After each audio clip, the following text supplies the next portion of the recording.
كان السطح اللي واقفين عليه زي ما يكون معزول عن العالم كله، رغم إن صوت دوشة العيد وزغاريت الناس كانت واصلة ليهم من بعيد. بس الجو فوق كان تقيل ومخنوق. ماهد كان واقف ومدي ظهره للسور، وعينيه مثبتة في عينين سهير بجمود يخوف. قال لها بصوت طالع بالعافية بس فيه صرامة تقطع أي أمل: يا سهير، افهمي بقى، لازم تسمعي كلام مامتك. انسي إن كان في حياتك حد اسمه ماهد، ولو قلبتي في ذكرياتك وحسيتي إنك مش قادرة، افتكري عيوبي، ركزي في قسوتي عليكي دلوقتي، وخلي كل همك دراستك. انتي كان حلمك تبقي دكتورة، ركزي في الحلم ده عشان هو الوحيد اللي هيخرجك من دوامة الوجع دي. سهير كانت بتبصله بصدمة، ما كانتش قادرة تستوعب إن الكلام ده طالع منه هو، الإنسان اللي فتحت عينيها على الدنيا وهي شايفاه السند. دموعها بدأت تنزل بصمت وهي بتقوله بكسرة: الجواز اللي انت بتترجاني أنساه ده وبتقول عليه كابوس هو الحقيقة المرة اللي بصحى وأنام عليها، ده واقعي يا ماهد. رد عليها ببرود وكأنه بيجلدها بصوت: والواقع ده لازم يتمحي عشان تقدري تخطي خطوة واحدة لقدام في حياتك. سهير انفجرت في العياط بجد، وصوت شهقتها بدأ يعلو: طب قولي، ليه دايما بيحصل معايا كده؟ أنا الجواز ده أصلا ما كنتش عاوزاه، حاربت أنا وماما وعملنا المستحيل عشان نلغي اليوم ده وفشلنا، ولما دخلت انت حياتي قلت خلاص ده قدري، وأدركت وقتها إني مش لازم أهرب منك، لازم أتعود على حياتي الجديدة معاك، وقررت إني مش هخلي جوازنا عقبة في طريقي. مسحت دموعها بضعف وكملت: أنا مش عارفة إمتى ولا إزاي اتعلقت بيك كده ولا ليه أصلا، بس المهم إني خلاص بقيت ملكك بقلبي، واللي حصل حصل. سكتت شوية وهي بتنهج من كتر الوجع وقالت: عارفة إني لو وافقت على قرار الجواز ده من الأول هكون غلطانة، لإني كده بساهم في قرار بابا وجدي في موضوع جواز البنات وهم لسه أطفال. بس قلبي يا ماهد، قلبي ذنبه إيه؟ ماهد رد عليها بحزم: يبقى لازم تعرضيهم، لازم تحاربي لحد ما تنتصري وتغيري الواقع ده. سهير صرخت فيه بقهرة: ومشاعري تجاهك أعمل فيها إيه؟ أنا بكره نفسي قوي عشان بفكر فيك بالطريقة دي، بس بكرهك أنت أكتر لأنك كسرت قلبي وحطمته 100 حتة. بدأت تضربه بإيديه على صدره بكل قوتها الضعيفة وهي بتصرخ: ليه عملت فيا كده؟ ليه يا ماهد؟ حرام عليك والله. ماهد مسك إيديها وهو بيحاول يهديها: تمالكي نفسك يا سهير، ما ينفعش الانهيار ده. بس هي كانت في عالم تاني. انت بتطردني من حياتي ليه؟ عشان عندي 16 سنة ولا عشان خاطر ست نظمة؟ ماهد رد بنرفزة: نظمة ملهاش دخل، الحكاية كلها إني شايف إن جوازنا ده حاجة غير أخلاقية وغلط في حقك وحقي. سهير كملت وهي لسه بتخبط على صدره بضعف: طب وجروحي والآلام اللي حاسة بيها في كل حتة في روحي، أعمل فيها إيه؟ سهير ما كانتش حاسة إن جرحها الجسدي كان بينجف فعلا وبغزارة، الدم كان بيغرق الهدوم وهي مش دارية. وفجأة طاقتها خلصت وعينيها غابت، ووقعت مغمى عليها بين إيدين ماهد اللي اتجنن وقعد ينادي عليها برعب: سهير، فتحي عينيكي يا سهير.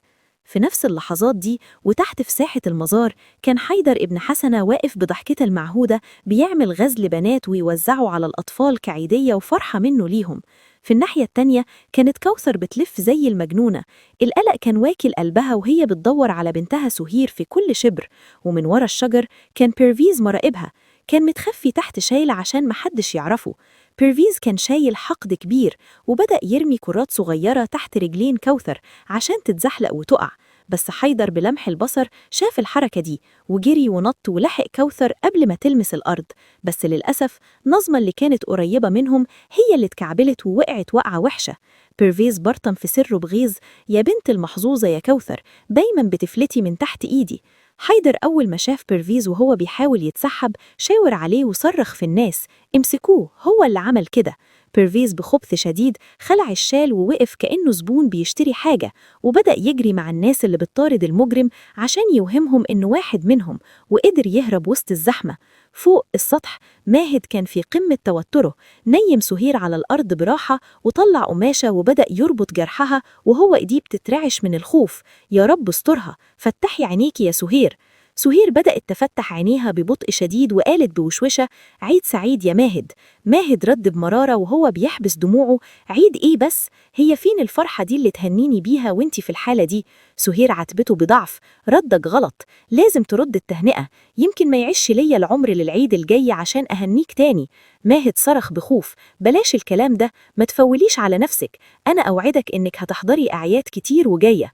طلب منها ما تغمضش عينيها وجري عند السور ينده على أي حد يساعدهم، بس صوت الدوشة والأغاني كان أعلى من صوته. قعد يكلم نفسه بيأس: أعمل إيه؟ لازم أنقلها المستشفى حالا، لو نطيت بيها من هنا ممكن يحصل لنا حاجة، بس مفيش حل تاني. سهير ندت عليه بصوت واهن: ماهد مش قادرة أخلي عيني مفتوحة أكتر. ماهد صرخ بوجع: اتحملي يا سهير، اتكلمي معايا. ولما غاب التاني قعد يكرر بصوت مهزوز: عيد مبارك يا سهير، عيد مبارك. فتحت عينيها وقالته بابتسامة باهتة: انت عارف لو اتنافست مع القمر في الجمال انت اللي هتغلب. ماهد ضحك من وسط وجعه: ايه الهبل ده؟ فوقي يا سهير. كملت وهي بتبص للسما: انا مش بشوف جمال السما غير وانت معايا، انا شايفة القمر وشايفاك انت، ونفسي اجمعكم في كفي بس مش قادرة. ماهد بص لحبال الزينة اللي فوق السطح وفجأة لمعت في دماغه فكرة: كلامك دايما بينور عقلي يا سهير، ثقي فيا، هنخرج من هنا. تحت حسنة كانت بتعاتب حيدر بحدة: سايب قريبتنا اللي من دمنا واقعة ورايح تساعد واحدة غريبة؟ كوثر استغربت وردت: يا ساتر، ليه قلبك قاسي كده وبتاخدي الطيب بذنبي؟ حيدر اعتذر لمامته وراح يساعد نظمة اللي قالت له بدلع: انت دايما بتحب تظهر في دور البطل كده. رد بعفوية: أنا جيت أفرح الأطفال بس ربنا أراد أكون بطل النهاردة. حسنة هادت ابنها في حضنها وقالت لكوثر بكبرياء: ده ابني ومش محتاج لدعواتك اللي زي اللعنات بالنسبة لنا. حيدر حس بإحراج كبير وقال لمامته: يا ماما، هو أنا طفل صغير عشان تسحبيني قدام الناس كده؟ ردت بحنان مبالغ فيه: مهما كبرت هفضل أهتم بيك كأنك لسه طفل. حسنة خدت حيدر وراحت تعرفوا على كبار العيلة والشيخ نيازي وقالت بفخر: ده ابني حيدر، لسه راجع من الرياض ومعاه شهادة في الشريعة، مفيش زيه في ذكائه وأخلاقه. الشيخ بارك له، بس حسنة كانت قصده توصل رسالة إن ماهد مش هو الوريث الوحيد، وإن حيدر موجود وبقوة. وهي ماشية مسكت إيد واحد بالغلط مفكرة إنه حيدر، طلع واحد غريب اسمه بيبان، صرخ فيها. فحسنة اتخضت وقعدت تلوم نفسها على ابنها اللي بيحب يعمل فيها مقالب. فوق السطح ماهد بدأ ينفذ فكرته، جاب حبال الزينة وربطها ببعض بقوة وقال لسهير: هننزل من هنا، ثقي فيا. سهير بصت له بحب مختلط بوجع وقالت: انت كسرت ثقتي بإيدك يا ماهد. ماهد ما تأثرش بكلامها وبدأ يجهز الحبال، وفعلا شالها بكل حرص ونط بيها من فوق السور على كومة الزينة اللي رماها تحت عشان تمتص الصدمة. سهير فقدت الوعي تاني وماهد شالها وجري بيها عشان يدور على عربية، وفي الطريق قابل كوثر وحيدر بالصدفة. كوثر صرخت برعب: بنتي جرالها ايه؟ نزلها حالا. ماهد زقها بحدة: ابعدي دلوقتي. حيدر واقف قدامه: اللي بتعمله ده غلط، دي أمها وبقالها ساعات بتدور عليها. ماهد رد بغضب أعمى: بنتها دي تبقى مراتي وهتفضل مراتي لحد ما نتطلق رسمي، ابعد عن طريقي، البنت بتموت. كوثر شافت الدم اللي بيسيل من سهير وانهارت تماما، ركبت مع ماهد العربية وهي واخدة سهير في حضنها وبتبكي. ماهد طار بالعربية للمستشفى، وهناك الدكتورة شافت الجرح وقالت بقلق: الجرح عميق جدا والعصب متضرر، بسرعة على غرفة العمليات. كوثر كانت واقفة بره بتموت من الخوف، وماهد كان رايح جاي زي المجنون. لما الممرضة خرجت ماهد سألها بلهفة، بس هي طلبت فصيلة دم سهير، والمصيبة إن لا ماهد ولا كوثر كانوا عارفينها. الممرضة ادته روشتة وقالت له: هات العلاج ده بسرعة. ماهد جري يطير عشان يجيبه. في الوقت ده حيدر كان بيحاول يكلم ماهد وتليفونه كان متاح، فاستغرب من تصرفه. ماهد غلطان، كان لازم يبلغ العيلة هي في أنهي مستشفى. حسنة ردت بشماتة: ماهد ده طايش وما بيسمعش كلام حد. الجد نيازي كان في حالة صعبة ورافض ياخد دواه، مش هاخد حاجة غير لما أطمن على سهير وماهد. نزمة فشلت تقنعه، بس حيدر بتفكيره الهادي قدر يقنعه: يا جدي، الامتناع عن الدواء مش هيفيدك، ماهد أكيد مشغول مع سهير وهيكلمنا أول ما يطمن. الجد خد الدواء وحيدر قال له: ادخل استريح وأنا هروح المستشفى بنفسي واجيب لك الخبر اليقيني. خرج حيدر وهو بيفكر فكر في كل اللي حصل، حاسس إن ورا الحكاية دي سر كبير، وإن المواجهة اللي جاية بينه وبين ماهد مش هتكون سهلة أبدا، خصوصا مع حالة سهير اللي بين الحياة والموت وتدخلات حسنة اللي ما بتنتهيش. ماهد ساب المستشفى وهو حاسس إن روحه بتتسحب منه. الدوشة اللي في قلبه كانت أعلى من صوت عربيات الإسعاف. حيدر كان بيحاول يلحقه ويطمن جده مريض، وفعلا قدر يقنع الجد نيازي إنه ياخد دواء ويستريح، ووعده إنه مش هيرجع غير وهو مطمن على سهير وماهد. في المستشفى ماهد جاب العلاج اللي طلبته الممرضة، وخرجت ممرضة تانية تسأله بلهفة: أنت جوز المريضة سهير؟ ماهد رد بسرعة: أيوة أنا. وكان لسه هينطق اسمها وينسبه لعيلته نيازي، لكن كوثر أمها قطعت عليه الطريق وقالت بحدة: اسمها سهير برفيز. بصت لماهد بنظرة كلها غل وقالت له: إيه الفايدة إنك تنسب اسمها لعيلتك دلوقتي؟ طالما خططت تطلقها يبقى خلاص، حبالك اتقطعت. كملت كلامها للممرضة وهي بتسحب الورق: أنا اللي همضي على الاستمارة مش هو. وبعد ما خلصت لفت لماهد وقالت له بلهجة طرد واضحة: متشكرة جدا على اللي عملته، ودلوقتي تقدر تمشي، أنا موجودة لبنتي. ماهد حاول يدافع عن نفسه وقال إن حياة سهير تهمه، لكن كوثر ضحكت بسخرية: تفتكرها لعبة في إيدك ترميها وقت ما تحب وترجع لها وقت ما تحب؟ اخرج من حياتنا للأبد. ماهد سألها بوجع: إزاي عاوزاني أمشي واسيبها في الحالة دي؟ ردت عليه بقسوة: وانت مفكرتش في حالتها ليه قبل ما تطردها من بيتك؟ البنت بقت عايشة في حزن دايم، لا بتاكل ولا بتشرب بسببك، ابعد عنها وسيبها في حالها. لما سألته هم كانوا فين الساعات اللي فاتت دي، حكالها إنه لقاها مصابة فوق سطح الضريح وحد حبسهم، وقال لها بصدق: والله ما بتحمل أشوفها بتتألم. كوثر ردت ببرود: معرفش انت بتكذب ولا صادق، بس اللي أعرفه إن عيلتك أذوها كفاية، وهي دلوقتي مش محتاجة شفقتك، أمها معاها. ماهد مشي والكسرة باينة في خطوته، وفي مكان تاني خالص سلطانة كانت قاعدة بتكلم نفسها بخوف: لو كوثر ما جاتش هعمل إحصاء الحمض النووي DNA ده إزاي؟ وإزاي هخفي الحقيقة عن أمل؟ دخل عليها فريد ولقاها في الحالة دي وقال لها بزهق: يا سلطانة، عشان نخفي كذبة واحدة اضطرينا نكذب 1000 كذبة. أنا شايف إنه جه الوقت اللي لازم أمل تعرف فيه الحقيقة. سلطانة اتجننت: انت بتقول ايه؟ البنت هتدخل في صدمة مش هتخرج منها. فريد رد بمنطقية: هتعرف عاجلا أو آجلا، ولو عرفت مننا دلوقتي هتقدر موقفنا، اللي بيربي أحسن من اللي بيخلف. سلطانة طلبت منه فرصة تفكر، بس فريد كان خلاص جاب آخره من الشكوك اللي بدأت تنهش في قلب أمل.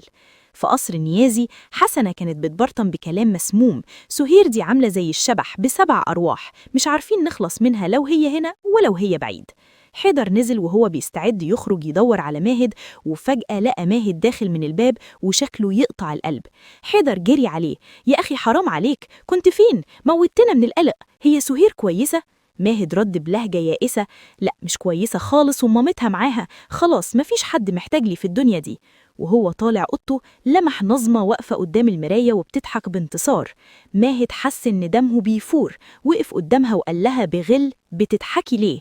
نظمة كشرت بسرعة، بس ماهد صرخ فيها: لا اضحكي وارقصي كمان، فرحانة ان سهير في المستشفى؟ في لحظة غضب ماهد كسر المراية بإيده، ونظمة جريت تستحب ورا عمتها حسنة. ماهد واجه وسيم والد نظمة وقال له: شفت بنتك وابتسامتها؟ بنتك عديمة الحياء والاحترام. وسيم غضب وصاح في ماهد عشان يحترم صلة القرابة، بس ماهد كمل وفجر المفاجأة: بنتك هي اللي خلت سهير تسيب البيت، بنتك حطت لي منوم وخدتني أوضتها ونيمتني على سريرها عشان سهير تشوفنا مع بعض وتفتكر إن في حاجة بينا. الصدمة نزلت على وسيم وفاطمة زي الصعقة. حسنة عملت نفسها مصدومة وبتقول لنظمة: إزاي تعملي كده؟ وسيم كان هيمد إيده يضرب نظمة، بس فاطمة سبقته وضربتها قلم رن في المكان كله وقالت لها: عمري ما تخيلت إنك تنزلي للمستوى ده، الله يسامحك. ماهد حسم الموضوع بكلمة واحدة: الخطيئة دي مش محتاجة كلام، محتاجة قرار. من بكرة الصبح يانا يا نظمة في البيت ده، مستحيل نعيش تحت سقف واحد. في بيت سلطانة أمل قامت من النوم بتصرح من كابوس، كانت شايفة نفسها محبوسة في مكان مهجور. سلطانة دخلت لها بس أمل كانت منهارة: ابعدي عني، لو عاوزاني أهدى تعالي معايا دلوقتي المستشفى نعمل تحليل الحمض النووي. سلطانة حاولت تقنعها إن الوقت متأخر، بس أمل هددت إنها هتسيب البيت وتمشي لو ما تأكدتش من الحقيقة. اضطرت سلطانة توافق بقلب مقبوض، وخدتها وراحوا المستشفى. عند سهير كوثر كانت قاعدة قدام غرفة العمليات بتموت من الرعب. الممرضة خرجت وقالت لها ادعي لها، بنعمل اللي نقدر عليه. في اللحظة دي برفيز رن على كوثر وسألها انتوا فين؟ كوثر ردت بوجع احنا في المستشفى، دعواتك السودة استجابت وبنتك مطعونة وبين الحياة والموت. برفيز بدل ما يتخض سأل على ماهد. كوثر صرخت فيه انت ما عندكش دم، بتسأل على ماهد وبنتك بتموت، روح كمل نومك. ماهد كان واقف قدام الحوض بيغسل ايده من دم سهير وكأنه بيغسل وجعه. في المستشفى الدكتورة خرجت تسأل كوثر عن فصيلة دمها. كوثر قالت إنها ما تعرفش. الدكتورة قالت بلهجة جد بنتك نزفت كتير ومحتاجين نقل دم فوري، فصيلتها O سالب، ودي نادرة ومش موجودة في المستشفى دلوقتي، لو ما لقيناش دم في أسرع وقت هتدخل في غيبوبة. وقف نبض كوثر وهي بتسمع الكلام، وبدأت مأساة تانية في البحث عن نقطة دم تنقذ حياة سهير اللي بقت متعلقة بفتلة. يا ترى حيدر هيقدر يوصل لماهد ويقول له الحقيقة؟ وأمل هتعرف إيه في المستشفى؟ وهل ماهد هيقدر يرجع لسهير بعد ما طردته أمها؟ الحكاية لسه فيها مخابئ كتير، وكل حقيقة بتنكشف بتهد جبل من الكذب. استنونا في الجزء الجديد عشان تعرفوا سهير هتعيش ولا القدر ليه كلمة تانية. وما تنسوش تصلوا الصلاة في مواعيدها. ولو عجبكم السرد ده دعمونا باللايك والاشتراك عشان يوصلكم كل جديد في حكايتنا.